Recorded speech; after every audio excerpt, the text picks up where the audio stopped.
En Nouvelle-Calédonie. On va évoquer une nouvelle fois, pour ceux qu'on peut en avion, je vous remercie pas, les turbulences. Mais même ceux qui n'avaient pas encore Oui, peur, maintenant vous aurez ils peur. vont se mettre à avoir un petit peu peur effectivement avant de monter à bord. 12 personnes qui ont été blessées effectivement hier dans un vol entre Doha et Dublin. On en parle avec vous, Fanny Weckscheider.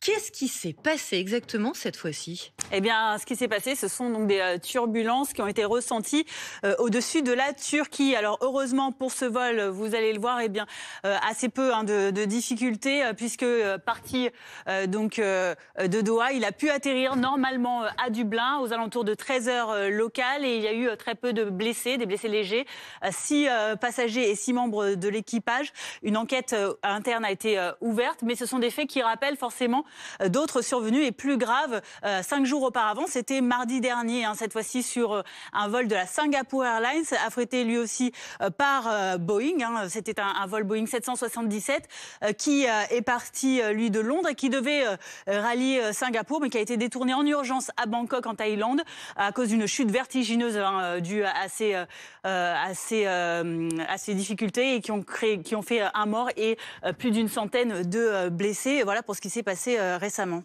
Mais justement, 2 incidents graves. Les turbulences, on sait que ça existe, Ouais. mais 2 incidents graves en une semaine.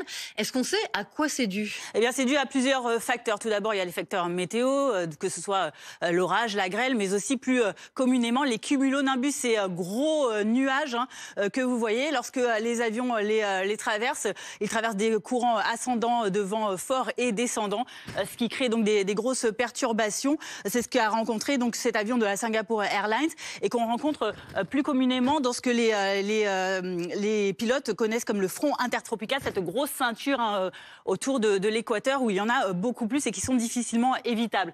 Il y a aussi un phénomène qui est aggravé évidemment par le réchauffement climatique, puisqu'il y a de plus en plus de différences de température marquées, et qui créent des courants d'air plus variés, qui donc augmentent l'occurrence de ces perturbations et de ces turbulences.